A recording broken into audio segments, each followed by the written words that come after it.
வணக்கம் ஃப்ரெண்ட்ஸ். பாக்யலட்சுமி சீரியல்ல இன்னும் எபிசோட்ல என்ன நடக்குதுன்னு பார்க்கலாம் வாங்க. வீட்டுக்கு சீக்கிரமா வந்த பாக்யா கிட்ட என்ன சீக்கிரமா வந்துட்டேன்னு ஈஸ்வரி கேட்க, எழில் தான் ஃபோன் பண்ணி வர சொன்னான்னு பாக்யா சொல்றாங்க. கொஞ்ச நேரத்துல செழியன் வீட்டுக்கு போயிட்டு எழில் இங்க கூட்டிட்டு வர்றாரு அவரையும். உங்களுக்கெல்லாம் ஒரு சர்ப்ரைஸ் வச்சிருக்கேன்னு சொல்ல, என்ன சர்ப்ரைஸ்னு முதல்ல சொல்லுனாங்கிறாங்க இனியா. இரு இரு அததான் சொல்ல போறேன் அப்படிங்கிற எழில் தான் கொண்டு வந்த பேக்ல இருந்து ஸ்வீட் பாக்ஸ வெளியே எடுத்து எல்லாரும் ஸ்வீட் எடுத்துக்கோங்கங்கிறாரு. இந்தாம்மான்னு நீட்ட எதுக்குடான்னு கேக்குறாங்க பாக்யா. எடுத்துக்கோமான்னு எழில் சொல்ல பாக்யா எடுத்துக்கிறாங்க. எடுத்துக்கோங்க பாட்டி இந்தாங்கன்னு சொல்லி ஈஸ்வரி எடுத்துக்கிறாங்க. அடுத்து கோபி கிட்ட இந்தாங்க பண்ணிட்ட எனக்கு ஸ்வீட் எல்லாம் வேணாண்டா கொஞ்சமா எடுத்துக்கிறேங்கிறாரு கோபி. இது செழியன் இப்படி வான்னு சொல்ல சுத்தி அவர் பக்கம் வந்து டேய் அண்ணா இந்தா அப்படிங்க என்னன்னு சொல்லிடலாம்லங்கிறாரு செழியன். எடுத்துக்கடா அப்படிங்கிறவரு இனியா கிட்ட வந்து இந்தா லட்டு எடுத்துக்கோன்னு சொல்ல தேங்க்ஸ்ண்ணா. சரி இப்ப என்ன விஷயம்னு சொல்லுன்னு அப்படின்னு இனியா கேட்க முதல்ல சாப்பிடுங்க சொல்றேன் அப்படின்னு எழில் சொல்ல டேய் ஓவரா பண்ணாதடான்னு ஈஸ்வரி சொல்றாங்க. சாப்பிடுங்க பாட்டி சொல்றேங்கிறாரு எழில். எல்லாரும் ஸ்வீட்டை சாப்பாடு மாதிரி சாப்பிட்டுட்டு என்னன்னு கேட்டுட்டு இருக்காங்க. எல்லாரும் சாப்பிட்டீங்களா? எல்லாரும் சாப்பிட்டாச்சு சொல்லுனே அப்படின்னு இனியா கேட்க அவசரம் அப்படிங்கிற எழில். இயக்குனர் எழில் இயக்கிய பாக்யலட்சுமி திரைப்படத்தின் மாபெரும் வெற்றியை தொடர்ந்து படத்தின் தயாரிப்பாளர் இயக்குனர் எழில் அவர்களுக்கு ஒரு பிளாட் புக் செய்து அட்வான்ஸ் அளித்துள்ளார் அப்படின்னு எழில் சொல்லி முடிக்க வாவ் அப்படின்னு எல்லாரும் கத்துறாங்க. டேய் சூப்பர்டா அப்படின்னு பாக்யலட்சுமி எழுந்து வந்து பாராட்ட அண்ணே சூப்பர்னு சூப்பர் அப்படின்னு இனியாவும் பாராட்டிட்டு இருக்காங்க. ஈஸ்வரியோட முகம் அதிர்ச்சிக்கு போகுது.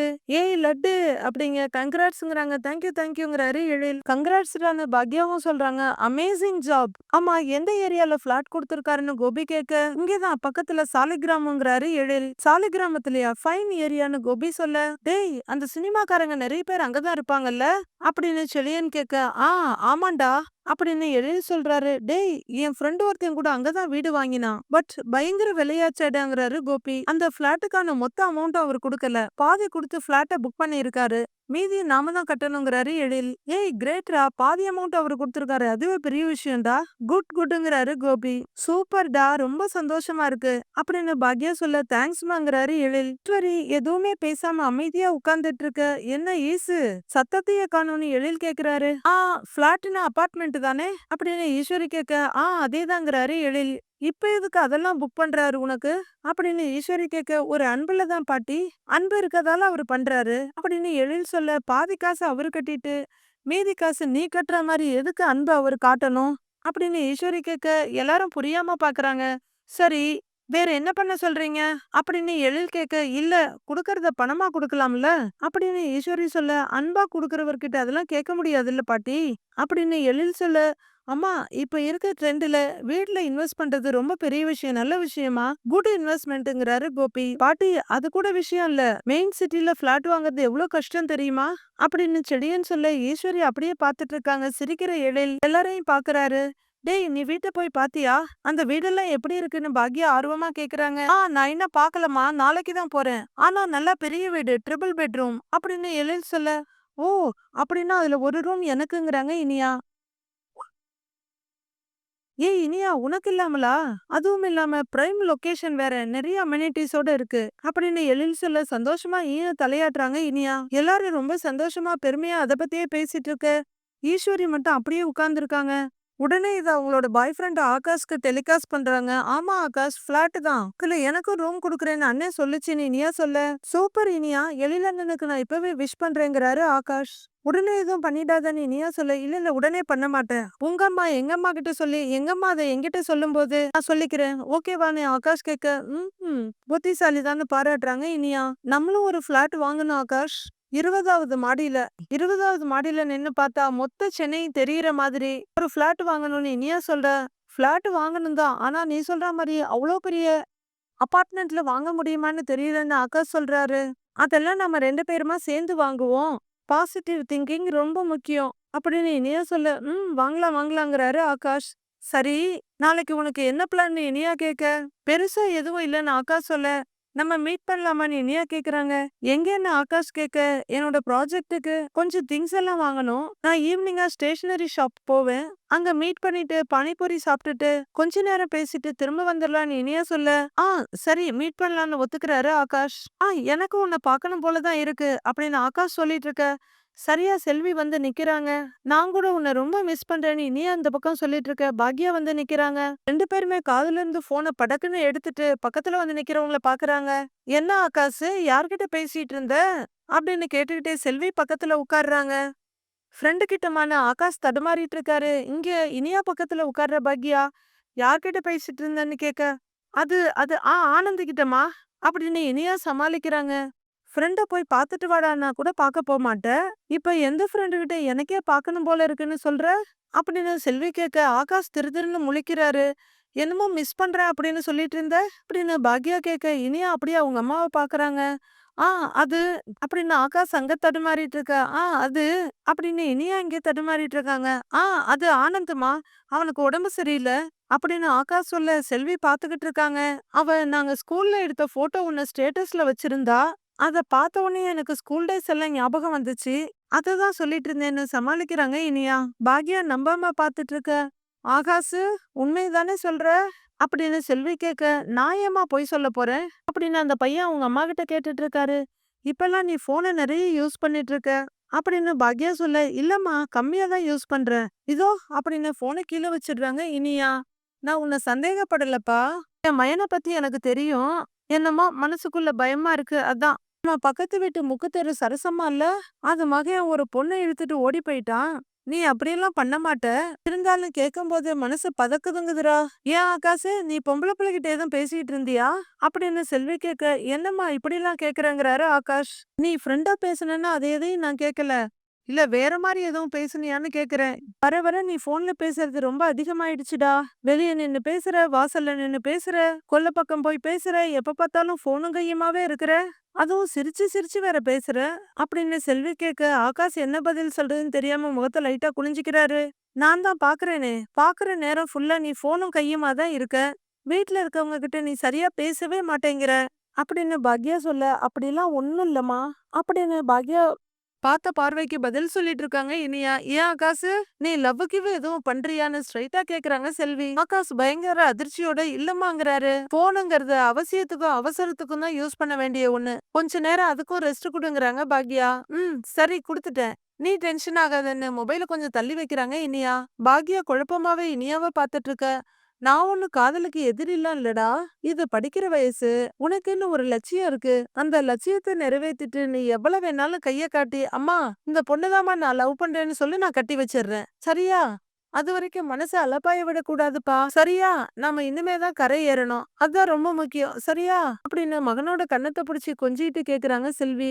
அவரு சரின்னு சொல்ல, சரி சரி படி அப்படின்னு எழுந்து போறாங்க செல்வி. கிச்சன்ல பாக்யா சிரிச்சுக்கிட்டே வெஜிடபிள்ஸ கட் பண்ண வந்து பாக்குற செல்வி, என்னக்கா சிரிச்சுக்கிட்டே வேலை பாக்குற, மகனுக்கு வீடு கிடைச்ச சந்தோஷம் தாங்க முடியலையாக்கும் அப்படின்னு செல்வி கேட்க, எந்த அம்மாவுக்குமே பிள்ளைங்களுக்கு நல்லது நடந்தா சந்தோஷம் தானே, அதுல எழிலுக்கு நடந்தது எனக்கு டபுள் சந்தோஷமா இருக்கு. ஏன்னா அவன் அவ்வளோ கஷ்டப்பட்டிருக்கான், பட்ட கஷ்டத்துக்கெல்லாம் சேர்த்து அவன் நல்லா இருக்கணும் அப்படின்னு பாக்யா சொல்ல, அப்படின்னு கேட்டுட்டு இருந்த செல்வி சரிக்காங்கறாங்க. பாக்யா சிரிச்சுக்கிட்டு நிமிந்து பாக்க, அங்க எழில் நிக்கிறாரு.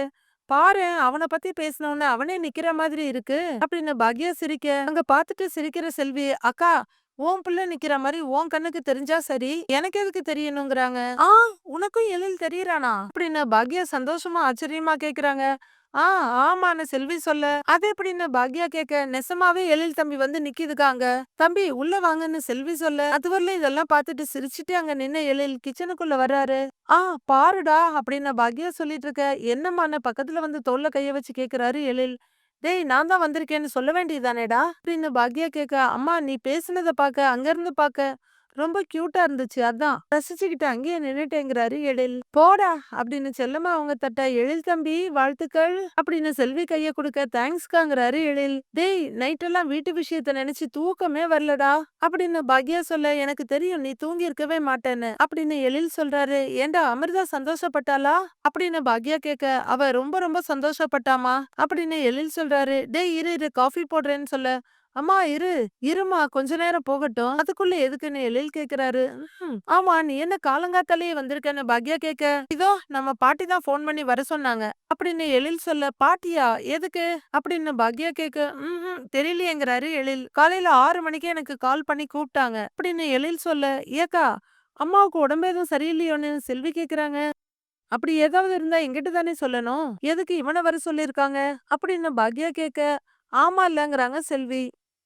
அப்படிங்கிற மாரி எழிலும் தலையாட்டிட்டு இருக்க. எல்லாரும் ரொம்ப போட்டு குழப்பிக்காதீங்க. வேறொரு விஷயமா தான் எழில வர சொன்னேன்னு ஈஸ்வரி வர பின்னாடியே வராரு கோபியும். என்ன ஈசு ஃப்ரெண்ட்ஸோட போய் படம் பார்க்க டிக்கெட் வேணுமா? அப்படின்னு எழில் கேட்க, அதான் 4, 5 தடவ பார்த்துட்டேனேடா. நீ பாட்டுக்கு ப்ரொடியூசர் வீடு குடுக்குறாருன்னு சொல்லி போயிட்ட. அத நினைச்சு எனக்கு ராத்திரியெல்லாம் தூக்கமே இல்லடா. அப்படின்னு ஈஸ்வரி சொல்ல, அம்மாவும் தூங்கவே இல்லையா பாட்டிங்கிறாரு எழில். அவ தூங்காததுக்கு காரணம் சந்தோஷமா இருக்கும். ஆனா நான் தூங்காததுக்கு காரணம் வேறங்கிறாங்க ஈஸ்வரி. ஏன்? உங்களுக்கு சந்தோஷமா இல்லையான்னு எழில் கேக்குறாரு. ஈஸ்வரி தயங்கிட்டு நிக்க, அம்மா எதையோ மனசுல வச்சுட்டு பேசுற மாதிரி இருக்கு. பேசுறத கொஞ்சம் தெளிவா பேசினா எல்லாருக்கும் புரியுமா ப்ளீஸ் அப்படின்னு கோபி சொல்ல, சொல்றேங்கிறாங்க ஈஸ்வரி. ஆமா ப்ரொடியூசர் கொடுத்த வீட்டை என்ன பண்ண போறேன்னு ஈஸ்வரி கேட்க, என்ன பண்ண போறேன்னா புரியலங்கிறாரு எழில். நீ அந்த வீட்ல போய் இருக்க போறியா அப்படின்னு ஈஸ்வரி கேட்க, எனக்கும் அந்த சந்தேகம் இருந்துச்சு. புது வீட்டுக்கு போலாமா வேணாமான்னு யோசிச்சேன். அம்மா தான் என்ன அந்த வீட்டுக்கே போ சொல்லிட்டாங்கங்கிறாரு எழில். இதத்தான் அம்மாவும் மகனும் சேர்ந்து ராத்திரியில மொட்டை மாடியில நின்னு ரகசியம் பேசிட்டு இருந்தீங்களா அப்படின்னு ஈஸ்வரி கேட்க, எழில் பாக்யாவை பாக்குறாரு. ரகசியம்லாம் பேசல அத்த. எழில் அவன் குழப்பத்த சொன்னா, நான் தெளிவுபடுத்தினேன் அப்படின்னு பாக்யா சொல்ல, இதுதான் நீ தெளிவுபடுத்துற லட்சணமா அப்படின்னு ஈஸ்வரி கேட்க, அம்மா எழில் ப்ரொடியூசர் கொடுத்த அந்த வீட்டுக்கு போறதுல என்ன பிரச்சனைன்னு கோபி கேக்குறாரு. என்னடா புரியாம பேசுற? ஏற்கனவே இங்க இருந்து செடியன் போயிட்டான், அடுத்து இவனையும் போ சொல்றியா அப்படின்னு ஈஸ்வரி கேட்க, அத்த இப்ப இவன் தான் இங்க இல்லவே இல்லையே அப்படின்னு பாக்யா சொல்ல, இப்ப இல்ல.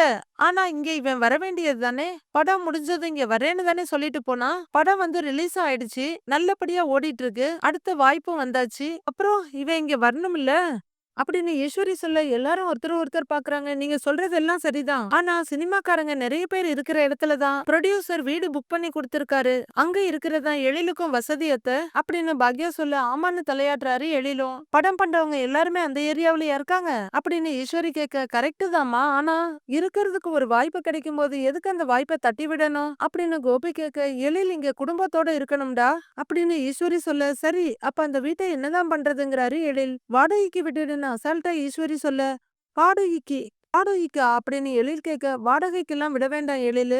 எழில் அந்த வீட்டுக்கே போகட்டும்னு பாக்யா உறுதியா சொல்றாங்க. சும்மா இருக்கிற சங்க ஊதி கெடுக்காத பாக்யா. எழில் நீ இங்க வீட்டுக்கு வர்ற அப்படின்னு ஈஸ்வரி உறுதியா சொல்ல, அத்தை எழில் இங்க வரமாட்டான், எல்லாரோட நல்லதுக்கும் தான் நான் சொல்றேன், எழில் புது வீட்டுக்கே போகட்டும் அப்படின்னு பாக்யா சொல்ல, குடும்பத்தை கலைச்சு போடுறதுல உனக்கு என்ன அப்படி சந்தோஷம் அப்படின்னு ஈஸ்வரி கேட்க, ஐயோ அம்மாங்கிற மாதிரி கோபி பாக்குறாரு. சலிச்சுக்கிற பாக்யா, அத்தை இத பத்தி நாம அப்புறமா பேசிக்கலாம், முதல் அடி எடுத்து வைக்கும் போது தடங்கள் சொல்ல வேண்டாம், ஒரு நல்லது நடந்திருக்கு, இவன் உழைப்புக்கு ஒரு பலன் கிடைச்சிருக்கு, அதை இவன் அனுபவிக்கட்டுமே அப்படின்னு பாக்யா சொல்ல, அப்படி இல்ல பாக்யா அப்படின்னு ஆரம்பிக்கிறாங்க ஈஸ்வரி. எழிலு கிளம்புடாங்கிறாங்க பாக்யா. அம்மா அப்படின்னு எழில் தயங்க, நான் இத பேசிக்கிறேன் நீ கிளம்புன்னுறாங்க பாக்யா. ஏதோ சேனலுக்கு இன்டர்வியூ இருக்குன்னு சொன்னில, போய் அத போரு போ போ அப்படின்னு பாக்யா சொல்ல, சரிம்மா அப்படின்னு கிளம்புறாரு எழில். வரேன் பாட்டின்னு சொல்ல, இதோ பாரு எழிலு அப்படின்னு ஈஸ்வரி மறுபடியும் தடுக்க, எழிலு கிளம்பு போ அப்படின்னு பாக்யா குரலை உயர்த்த எழில் பேசாம போறாரு. டேய் எழிலு பாக்யா அப்படின்னு ஈஸ்வரி சொல்லிட்டு இருக்க, அத்தை அவன் போகட்டும் விடுங்கங்கிறாங்க. நீ என்ன எப்ப பார்த்தாலும் எனக்கும் எழிலுக்கும் நடுப்புற வந்துகிட்டே இருக்க? அன்னைக்கும் அப்படிதான், நாங்க பேசிட்டே இருக்கும்போது அவனை வீட்டை விட்டு வெளியே அனுப்பின, இன்னைக்கு அதே மாதிரியே பண்ற அப்படின்னு பயங்கர கோவமா ஈஸ்வரி கேட்க, அவன் இங்க வந்து என்ன பண்ண போறா அத்த? செழிய அவன் வேலையை பார்த்துட்டு இருக்க மாதிரி எழிலும் பாக்கட்டுமே அப்படின்னு பாக்யா சொல்றாங்க. நீ என்ன நினைச்சிட்டு இருக்கன்னு எனக்கு புரியவே இல்ல, இன்னும் எத்தனை நாளைக்கு உன்னால வேலை பார்த்துக்கிட்டே இருக்க முடியும் அப்படின்னு ஈஸ்வரி கேக்குறாங்க. அத்த நான் வேலை பார்க்கறதுக்கும் எழில் இங்க வந்து இருக்கிறதுக்கும் என்ன சம்பந்தம் அத்த அப்படின்னு பாக்யா கேட்க, இப்படி ஆணவமா பேச நீ எங்க கத்துக்கிட்ட அப்படின்னு ஈஸ்வரி கேக்குறாங்க. அம்மா பாக்யா அப்படின்னு கோபி ஆரம்பிக்க, நீ பேசாம இரு அப்படின்னு கோபியை அடக்கிட்டு, எந்த அம்மாவும் பசங்களை இப்படி துரத்த மாட்டாங்க பாக்யா அப்படின்னு ஈஸ்வரி சொல்ல, நான் என் பசங்களை துரத்தல அத்த, வளர்ந்த பிள்ளைங்க அவங்கவுங்க வாழ்க்கையை பார்த்துக்கிட்டு இருக்கணும்னு தான் நான் நினைக்கிறேன் அப்படின்னு பாக்யா சொல்ல, ஆமான்ற மாதிரி தலையாட்டுறாரு கோபி. அப்படியா சரி, செழியன் ஒரு பக்கம் போகட்டும், எழில் ஒரு பக்கம் போகட்டும், நாளைக்கு இனியாவுக்கு கல்யாணமாகி அவ புருஷ வீட்டுக்கு போகட்டும், அதுக்கப்புறம் நீ என்ன பண்ண போற, தனியா நிப்பியா அப்படின்னு ஈஸ்வரி கேட்க, நான் தனியா நிக்கிறதுக்கு பயந்து என் பிள்ளைங்களை என் கூடவே வச்சுக்கணும்னு சொல்றீங்களா அப்படின்னு பாக்யா கேட்க, கோபிக்கு செருப்பால் அடிச்ச மாதிரி இருக்கு. ஆமா அப்படின்னு ஈஸ்வரி சொல்ல, அப்படி பண்ணினா அது சுயநலாத்த, எப்பவுமே நான் என் பசங்களை நம்பி இருந்ததில்ல, இனியும் இருக்க மாட்டேன், தனியா இருக்கிறத நினைச்சு எனக்கு துளி கூட பயமே இல்ல. என்ன நான் பாத்துக்க முடியும். என் பசங்க அவங்க உலகத்துல சந்தோஷமா இருக்கட்டும். நான் தூரமா இருந்து அதை ரசிச்சு சந்தோஷப்பட்டுக்கிறேன். இன்னொரு தடவை செழியன் இங்க வர்றத பத்தின பேச்சோ எழில் இங்க வர்றத பத்தின பேச்சோ வேண்டாம். புரிஞ்சுக்கோங்கன்னு பாக்யா சொல்ல அதிர்ந்து போய் பாக்குறாங்க ஈஸ்வரி. பாக்யா வேகமா வெளியே போயிட செல்வி இன்னொரு பக்கமா வெளியே போறாங்க. பாரு அவ பசங்கள நம்பி இல்லன்னு ஒரு மாதிரியா சொல்லிட்டு போறாள்ல. போ நான் அப்படி இருக்கேனா? அததான் அவ சொல்லாம சொல்லி குத்தி காமிச்சிட்டு போறாளா அப்படின்னு ஈஸ்வரி கேட்க, இல்லவே இல்லம்மா, பாக்கியா அப்படிலாம் யோசிக்கிற ஆளே இல்லம்மா அப்படின்னு கோபி சொல்ல, ஆ நீ அவளுக்கு தானே சப்போர்ட் பண்ணுவ. என் கவலை யாருக்குமே புரிய மாட்டேங்குது. நான் ஒருத்தியா கிடந்து கத்திக்கிட்டே இருக்கேன். என்னை யாருமே கண்டுக்காதீங்க. எப்படியோ போங்கன்னு ஈஸ்வரி போக, அம்மா அம்மா அப்படின்னு அவங்க செல்ல மகன் கூப்பிட்டு இருக்காரு. பாக்யா ரெஸ்டாரண்ட்ல உட்காந்து லேப்டாப்ல வேலை பார்த்துட்டு இருக்காங்க. அவங்க ராஜி இதோ அக்காட்ட கேட்டு சொல்றேன் அப்படின்ட்டு அக்கா அப்படின்னு கூப்பிடுறாங்க. அப்படின்னு அவங்கள பார்க்க நிச்சயதாம்பூல ஆர்டருக்கு கொட்டேஷன் எப்ப அனுப்புறீங்கன்னு கேக்குறாங்க. அப்படின்னு அந்த பொண்ணு ராஜி சொல்ல, அப்படியா குடுன்னு போன வாங்குறாங்க பாக்யா. சொல்லுங்க மேடம். இதோ அந்த வேலையில தான் நான் இருக்கேன். இல்ல இன்னும் 1 ஹவர்ல நான் அனுப்பிடுவேன் உங்களுக்கு. மேடம் உங்களுக்கு மெயில் பண்ணா போதும்ல. ஓகே தேங்க்யூன்னு போன்ல பேசுறாங்க பாக்யா. பேசி முடிச்சுட்டு இந்தானே ராஜி கிட்ட கொடுக்க அவங்க போனை வாங்கிக்கிறாங்க. அக்கா அப்படின்னு ட்ரேயோட செல்வி வர, செல்வி சிலிண்டர் போட்டுட்டாங்களான்னு பாக்யா கேக்குறாங்க.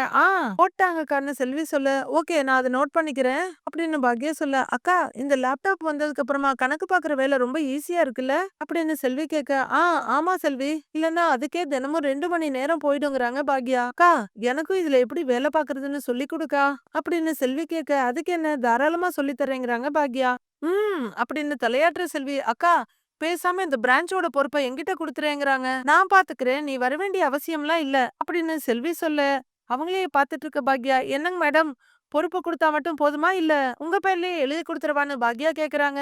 நம்மளுக்கு அம்புட்டு பேராசை எல்லாம் கிடையாது, பொறுப்பு மட்டும் கொடு நான் பாத்துக்கிறேன் அப்படின்னு செல்வி சொல்ல, இப்பவே பாதி நேரத்துக்கு மேல நீதானே பாத்துக்கிற, கொஞ்ச நாள் பொறு, 3வது ரெஸ்டாரண்ட ஓபன் பண்ணி உன் பொறுப்புலயே விட்டுறேங்கிறாங்க பாக்யா.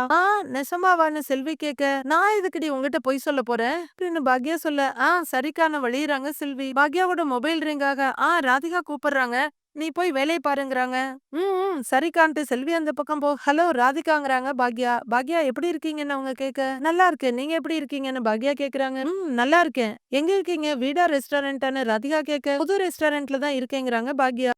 பிசினஸ்லாம் எப்படி போகுதுன்னு ராதிகா கேட்க, நல்லா போகுதுங்கிறாங்க பாக்யா. முதல் ரெஸ்டாரண்ட ஓபன் பண்ணும்போது வியாபாரம் சூடு பிடிக்க கொஞ்ச நாள் ஆச்சு, ஆனா இங்க ஆரம்பிச்ச நாள்ல இருந்தே நல்ல வியாபாரம் அப்படின்னு பாக்யா சொல்ல, ஓ சூப்பருங்கிறாங்க ராதிகா. நேத்து நைட்டு வந்தவங்கல 4-5 பேரை திருப்பி அனுப்புற மாதிரி ஆயிடுச்சுன்னு பாக்யா சொல்ல, ஓ அடேங்கப்பா பின்றீங்களே பாக்யா, அடுத்த ரெஸ்டாரண்ட் எப்போ ஓபன் பண்ண போறீங்கன்னு ராதிகா கேட்க, 1 வருஷத்துல ஓபன் பண்ணலான்னு பிளான் வச்சிருக்கேன், நடக்குதான்னு பாப்போம்னு பாக்யா சிரிச்சுட்டு சொல்றாங்க.